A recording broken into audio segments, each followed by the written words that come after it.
I'm going to take partial credit for Lando's win. I believe I manifested it. You might not know this, son, but things are really percolating for your old man on LinkedIn. I'm getting likes and shares, and people are reaching out, wanting to connect. This guy reached out, said, yeah, I'm really liking your profile. I'm interested in hiring you. And I normally, I don't pay much attention to those.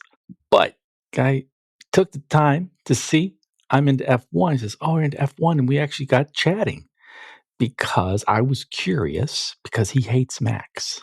And I run into this contingent of folks who absolutely love Max, usually teenagers, male teenagers, and then folks who hate Max.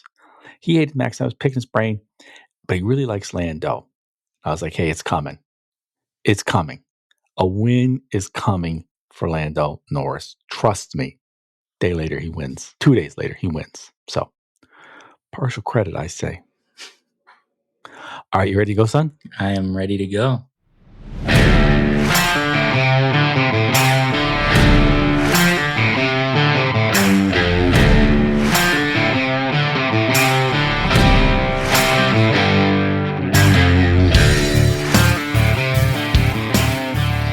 Hello, welcome to Hard Compound, the American take on Formula One. We just finished watching Miami Grand Prix. America, we have the best F1 races. And we get sprints. Patrick, son, give me your big takeaways from the Miami Grand Prix.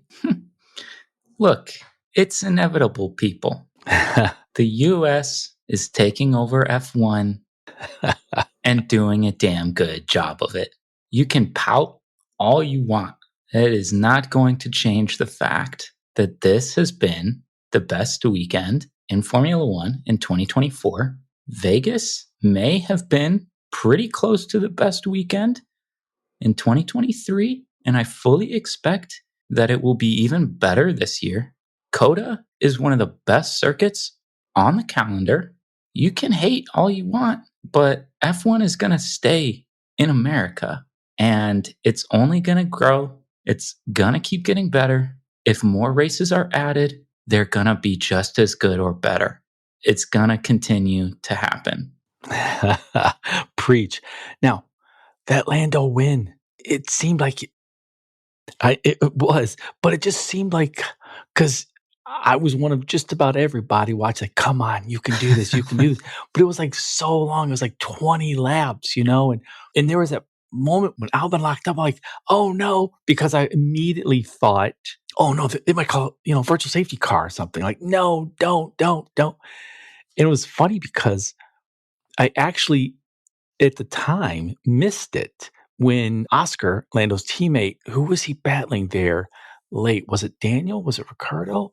I don't remember. It was like Ricardo or Stroll or somebody. Yeah, like and I was like, yeah, you got him. Come on, Oscar, come on. And then like they come on the radar like, please don't cause an accident in the safety car. And I was like, oh, that's right. Don't do that. Do not do that. Yeah, it was a lot of fun. Really awesome weekend. You mentioned the sprint. The sprint was a ton of fun. Shakes up the grid a little bit. There's just so much to like about the weekend. I know, obviously, the big takeaways is Lando getting his first win and everybody essentially being extremely happy for him. It's certainly been a long time coming. We have sort of known that was going to be an eventuality, that he would get a race win. It's just, he had gone so long and driven so well without ending up on that top step that you almost expect for something to happen and for him to not end up there. But overall, just awesome weekend, good race from Lando and a lot of fun in Miami. It really wasn't. I joke that I helped manifest the win, but I think we all sort of knew this was coming. And McLaren had promised some significant upgrades, which obviously delivered. I think we all thought, though, probably not Miami. Max is pretty much dominated there. And in the U.S., maybe, the next circuit where there's rain or something. Although it was funny because Max and Sergio kind of tangled there at the start early on. Sergio's fault, but, and you're like, wow, what could have happened, had they actually taken each other out? But it almost was better, This was kind of the no excuses race. People could talk about where the safety car came in and issues like that. But yeah, this was just a classic race, and McLaren is looking good now. And Ferrari, what did they take? Third and I think Carlos got a penalty, so Charles was third, and I think Carlos fell.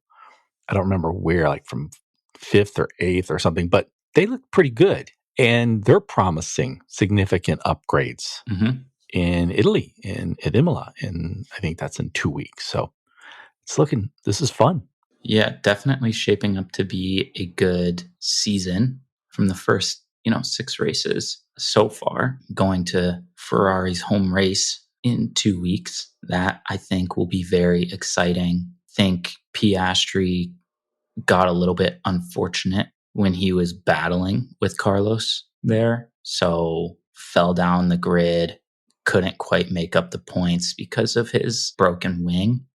But he was showing really good pace too, right? So McLaren is definitely up there. They're still, lagging behind a little bit, Ferrari and Red Bull in the total constructors points. But with the upgrades that they've brought, you expect them to fully upgrade Oscar's car by next race, right? So he's probably going to show really good pace as well. That is a fun battle up at the front. I think it's just been, unfortunately, more sort of disappointment in the Mercedes garage, though. They really seem to not have the same sort of pace as those top 3 teams again this weekend. And I think you can really, really see how frustrated really both Hamilton and Russell have gotten so far. I think for me, the biggest disappointment was in how poorly Aston looked. And I'm not sure kind of their ability to bring upgrades and sort of consistently battle. Everything good they have is basically right now Alonso. Although, you mentioned the Mercedes garage. The last time they won was Brazil 22? Or what? I don't even remember when now. Russell won, that was Brazil 2022. Must have been. And not only have they not won, in 2 years, McLaren, that's, McLaren gets their engines from, it's just, that's pretty surprising. So you can't blame the power unit. All those years when Red Bull was just nipping at Mercedes' heels, like you can blame, the Renault power unit, for example, Honda. Mercedes, I don't know. It's just bad car. Although you mentioned George Russell, I saw an amazing bit of trivia in the long history of F1. God Save the King has only been played twice. And the first time was when George Russell won in, Brazil, right? That's interesting. I know. Yeah, I guess Brazil 2022. Elizabeth was queen for a long time. Yeah, I didn't actually fact check that. It was so good. I'm accepting that as truth. Yeah, which is the proper way. That's how you accept truth. If it's been 2 times, then yes, it was George Russell's win where that played. The first time, yeah. If this was the one and only time, then that's pretty crazy to think about, I guess. Yeah, I know. Yuki looked good. The V-Carb in general actually looked pretty good around Miami, both in pace and their livery. Yes. Was very cool. Yeah, that was a fun car to watch this weekend. We got Daniel Ricciardo looking like his old self for the sprint, and then straight back to AlphaTauri, V-Carb Daniel for the race. Yeah. Unfortunately, but Yuki kind of took up the flag there for that team during Sunday's race and really got, some more solid points for that team, kind of starting to separate themselves from the rest of that kind of pack of middling teams. Yeah. Yuki looked good on Saturday, like you said. Daniel looked good. Alpine, which has looked wretched, looked not wretched. And Ocon and Gasly, I thought, did what they could do. Yeah. They did get a point. Speaking of points, Williams still has 0, right? So Albon and Logan Sargent are tied, which goes to show you just how bad that car and that team is. So I don't know. There was just a lot of good battles the whole time. we're so used to seeing Max well out in front, after, say, the first 5 to 10 laps, that we focus on everything going on back. But this time, from right from the start, there were battles. There was even like NASCAR type racing. Kevin Magnussen, he needs to be in NASCAR. I think he's bumping and drafting and everything. I assume he probably won't get re-signed next year. That probably would be kind of fun to see K-Mag in NASCAR. I think he could pull that off. I think he would do a fun time there. He's pretty, I feel like maybe reckless is a little harsh, but he is certainly not afraid to bump his car into anybody, stick his nose anywhere. Doesn't matter. He's just gonna full send it all of the time. Yeah, K-Mag has the Viking blood. I also think, though, that there's some frustration there. It's just years and years. The car's been bad. The team is poor.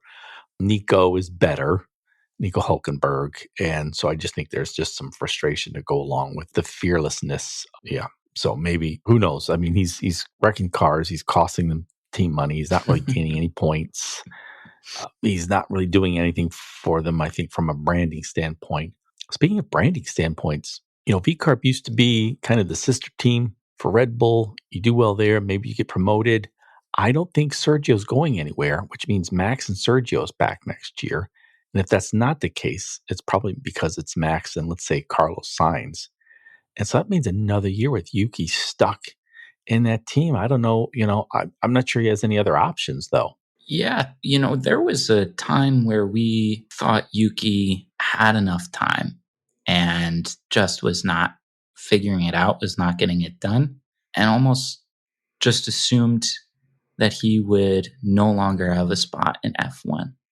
I think he's driven so well at the end of last year and so far to start out this year. He's really trying to stake his claim that he should be an F1 driver. Unfortunately, like you said, that team was always used as a feeder, essentially, to the main Red Bull team. Sainz and Verstappen came through there.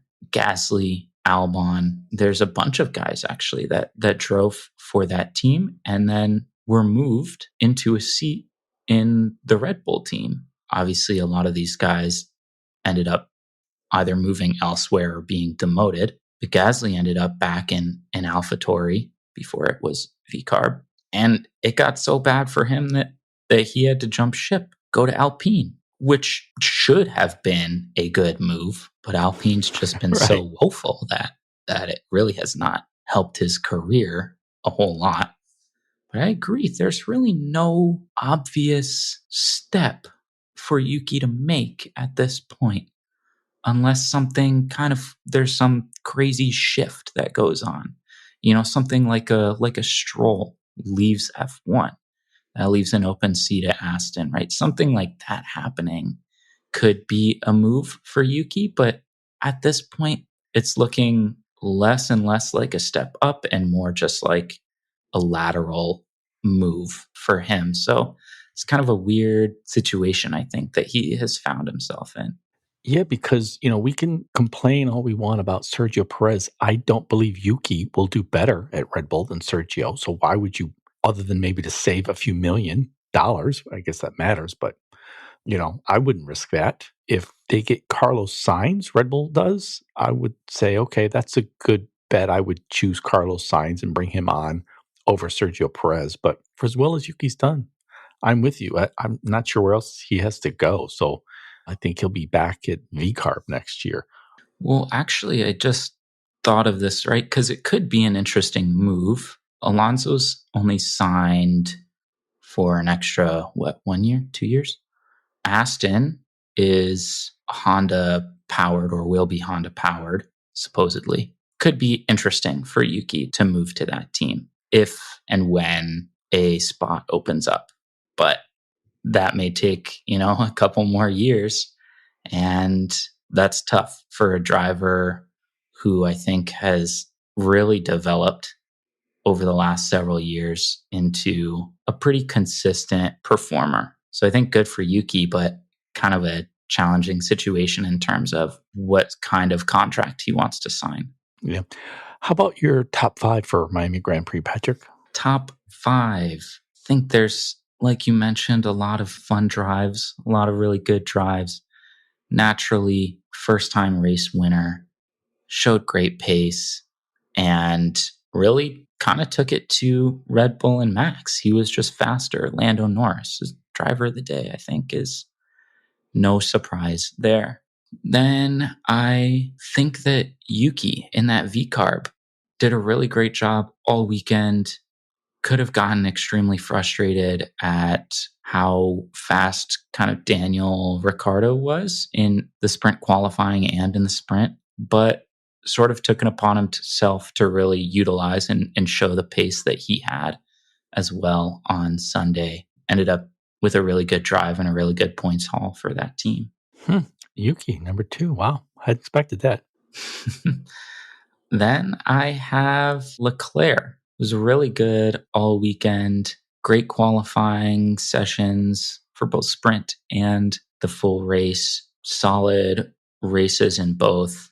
Really didn't do anything to jeopardize his chances at any point, and could have sort of crumbled under that pressure that Sainz put on him during kind of the middle of the race, but ended up just kind of shirking it and making sure that he put his foot down enough and really, really just showed up. Sainz, I think, this weekend, he kind of took back the reins and said, all right, everybody, hold your horses.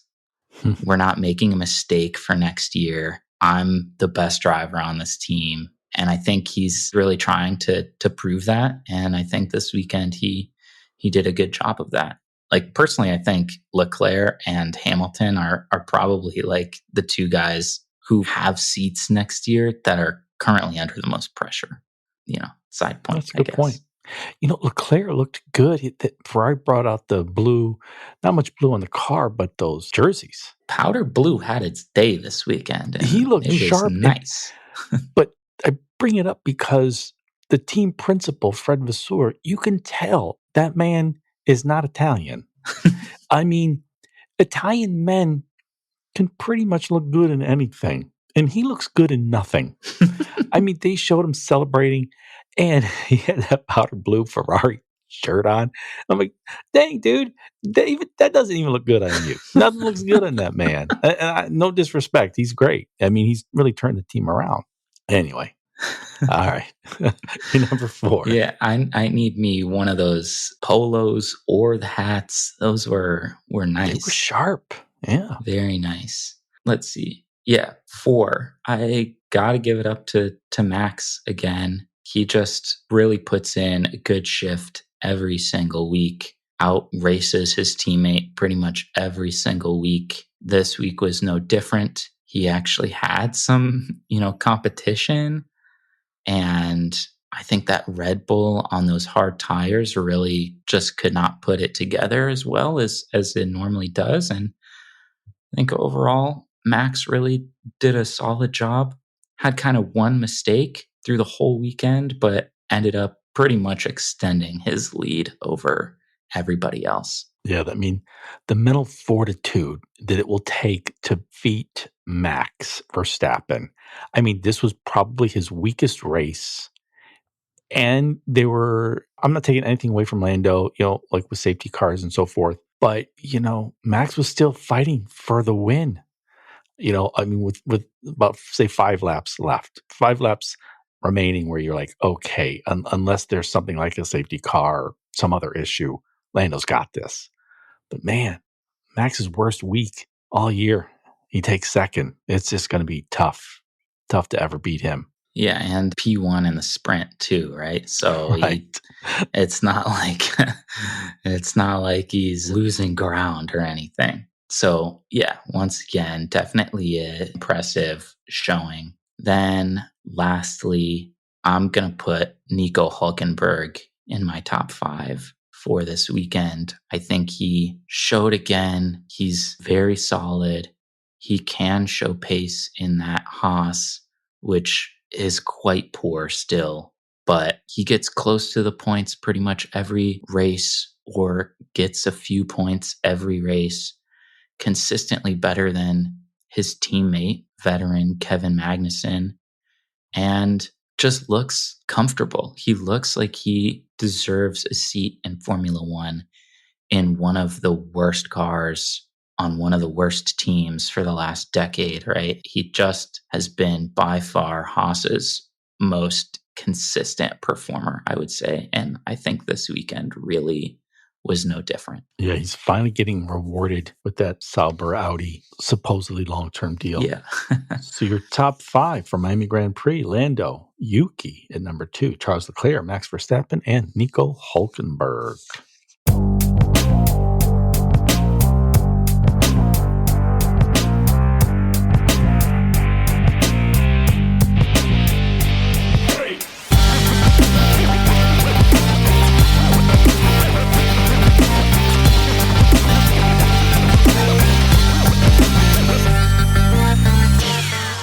Switching to the soft compound.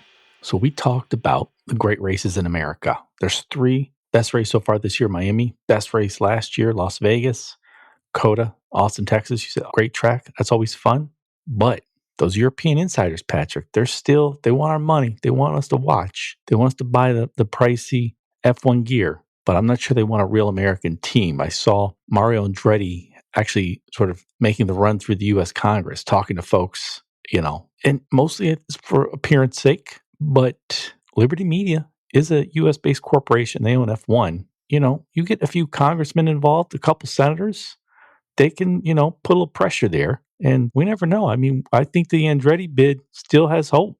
I mean, I read through that letter from the congressman sort of outlining their potential to subject Liberty Media to these sort of antitrust laws or claims by refusing to accept the Andretti Cadillac bid to enter F1. And while I think it may seem a little bit extreme, the fact of the matter remains they never should have rejected that bid in the first place. So I kind of like it. I kind of like that Andretti group is going, no, like we will enter this sport, whether you like it or not. I appreciate that. So I'm looking forward to either Liberty Media and Formula One Motorsport conceding and just allowing the group to enter, or for like a balls to the wall, all out, like legal battle. I'm here for it either way. Nice. I mean, there's a lot of Americans like you, like me, where we like certain European sports.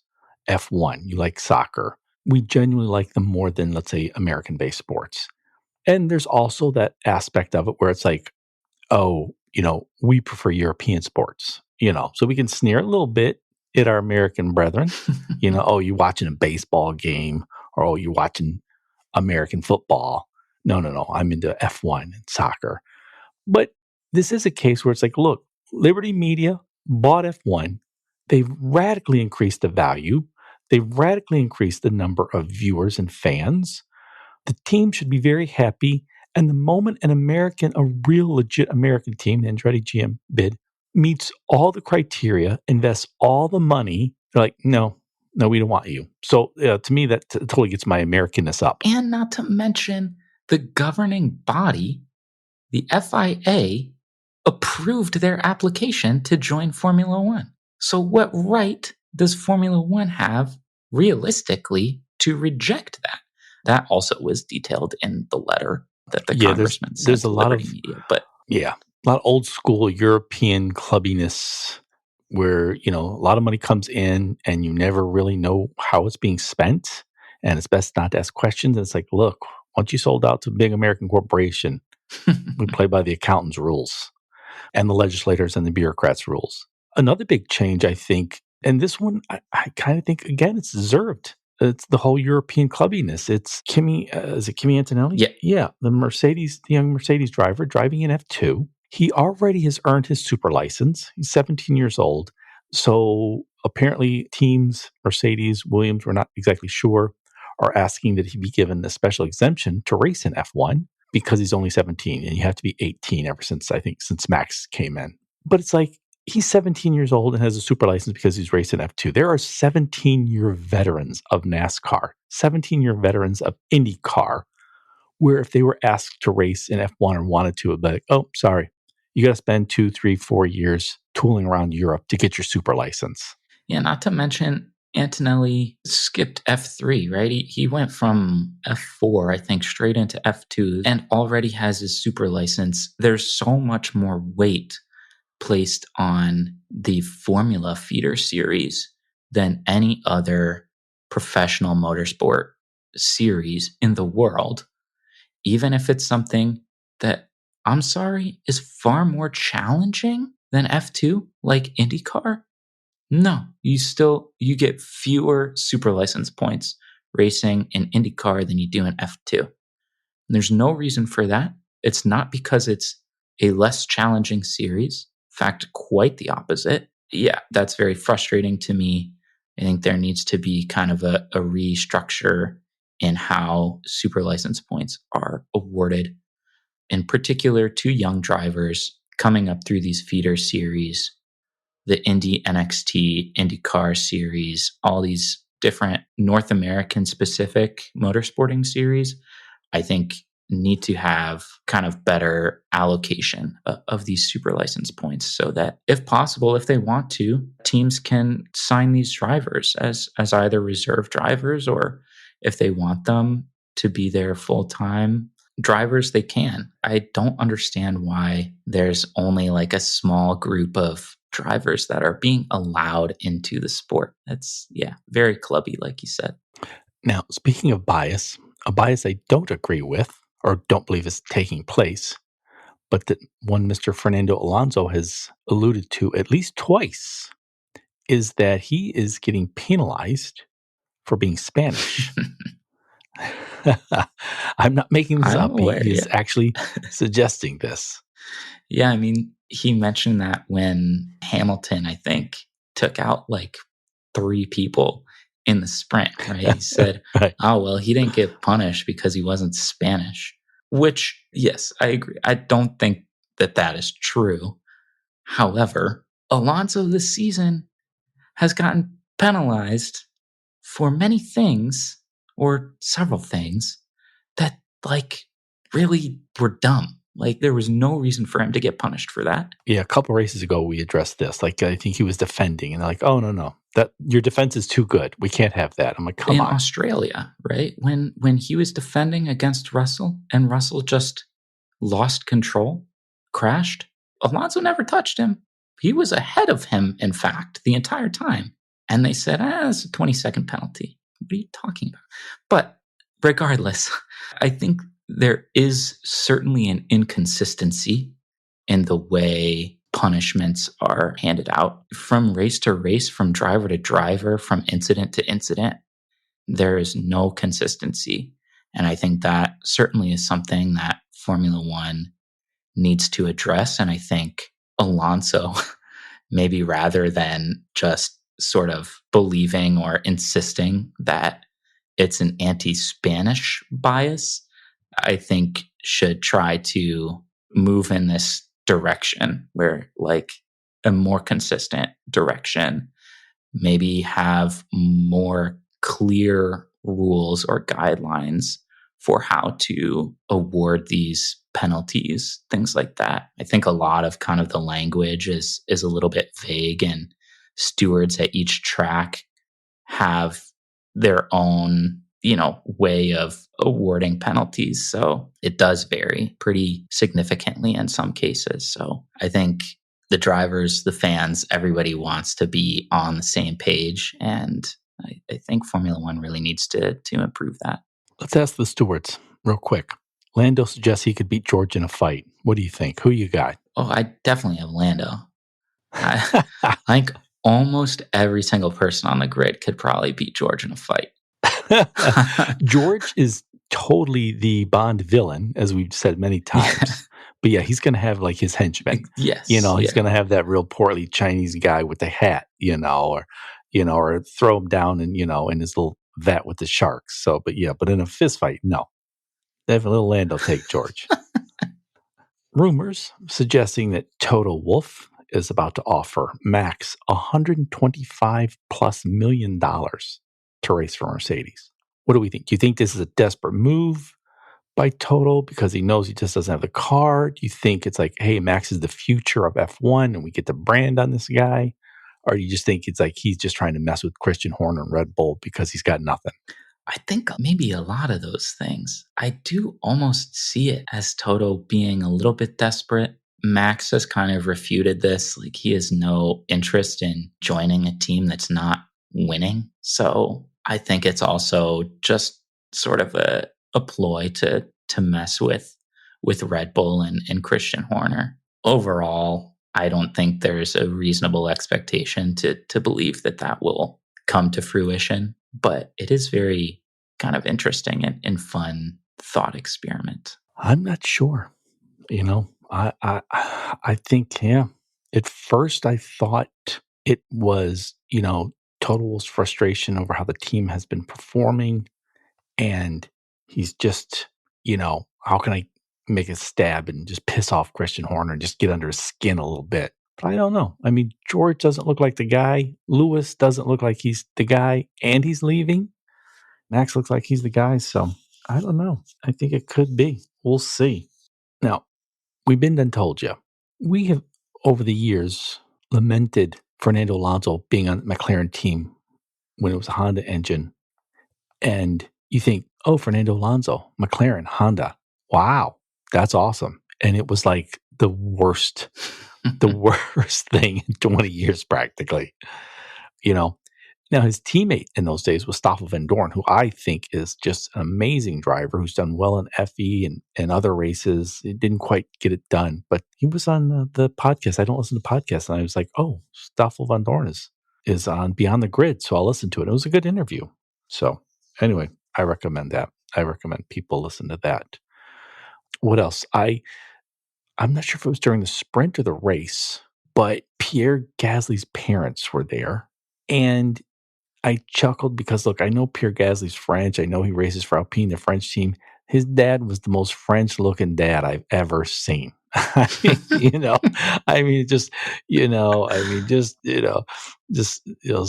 make a gratin. Oh, we got some leftover cauliflower and we got 3 pounds of butter. I know what to do. He looked exactly like that guy. That is very funny. Yeah, it's funny how, in kind of separate ways, both drivers on that team, Gasly and Ocon, are just so French, and their parents are so French, but I think very differently. And you can tell, like, Ocon is more like countryside French, and Gasly is more like city French. And I think it really comes out like pretty frequently, which is silly. That's funny.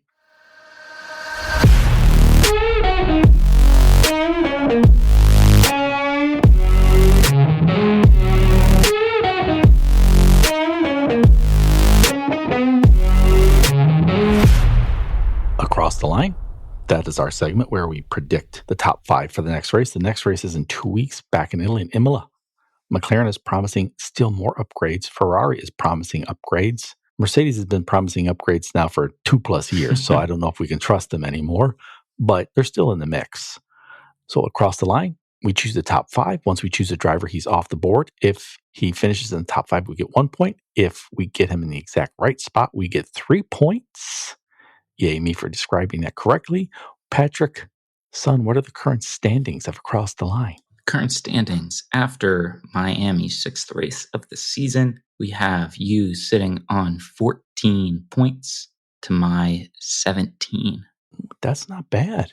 It's still early. What have we had? Like 9 races, 8 races? I lose count. It's such a long season. 6, right? We've only had 6. So only 6? Oh my goodness. Okay. All right. So who goes first, Patrick? I think you go first. Oh, goody. Imola, I don't know why, because Imola was on the calendar for many years, and then it was gone, and I don't know why. And then it came back, and it was gone again. So I don't think there was a race there in 2023, but I do not remember the reasons for this. Probably weather. Was that one they had to cancel? Yeah, when was the race where they had the flooding? I forget. Was that Imola? I think it was. That was Emilia Romagna, yeah. Pretty sure. Yeah, that's what I call it, Imola. I'm not saying Emilia Romagna. Well, Emilia Romagna, yeah, it doesn't matter. It doesn't matter. I am not saying that. Imola's the track. Emilia Romagna is the region that it's located in. Okay. I just thought, the European, I just thought they just always adding extra words. All right, so I go first. Well, I'm going to pick Max. I mean, after a loss, he's going to win by 30 seconds. I mean, he's going to defeat Sergio Perez by 30 seconds. So we're definitely going with Max. Max? Yeah, that's a good pick. Look, it's Imola. Ferrari's got big upgrades coming. I'm going to say they're big upgrades. I hear you. Shit about to go down. I got Leclerc closely followed by Carlos Sainz. Last lap battle to the line. Every single Ferrari fan is going, what the fuck are you guys doing? You're 1 and 2. But they will cross the line safely. Leclerc, P1. Sainz, P2. Oh, that's awesome. That's awesome.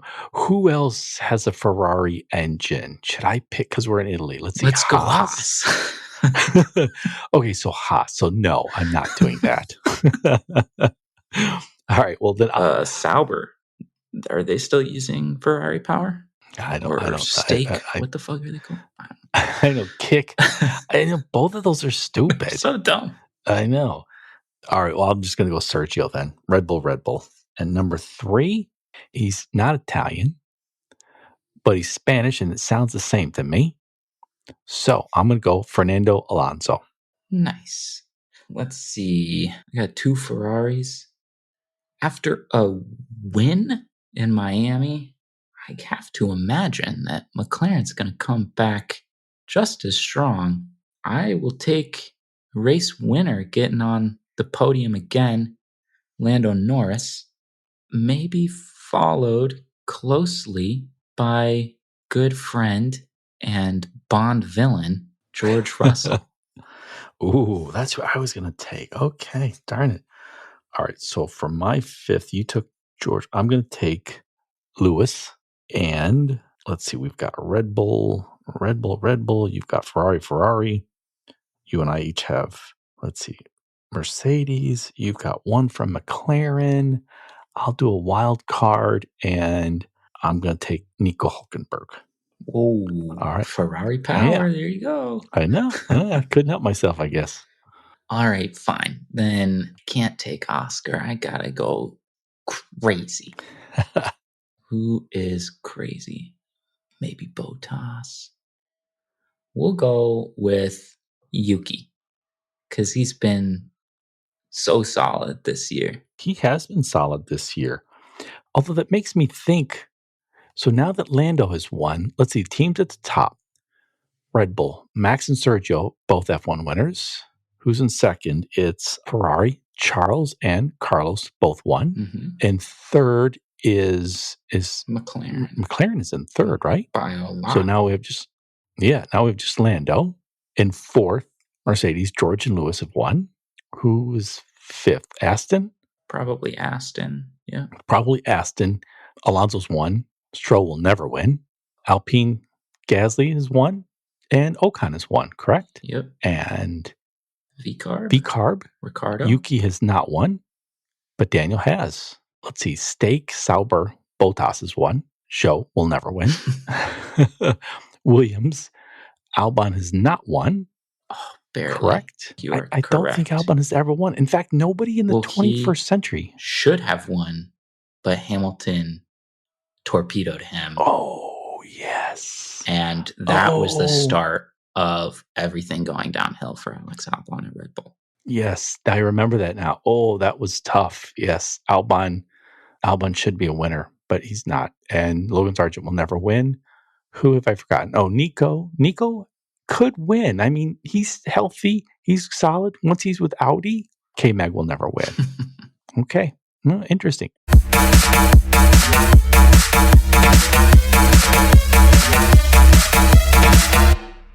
Any crazy predictions, Patrick? Well, I wrote down probably my craziest prediction that I've ever written down or shared. So here goes. We got to hear it. First part, not that crazy.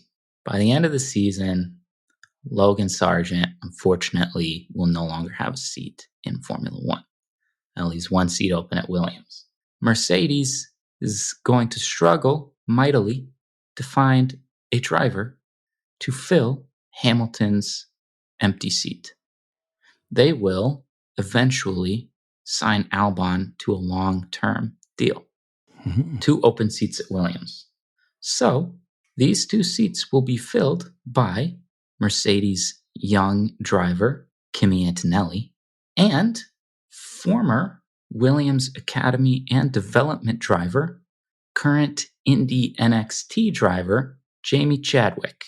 Wow. Our first ever female driver? I think since in 40 years or something like that.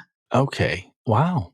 That is a crazy one. That is so crazy, and it is possible. I'm not gonna offer one up. That one's just too good. All right. I want to thank you all for listening to everybody's most beloved father and son F1 podcast. Remember to subscribe, leave a review, and tell a friend. And we are lights out. See ya. Thanks for listening.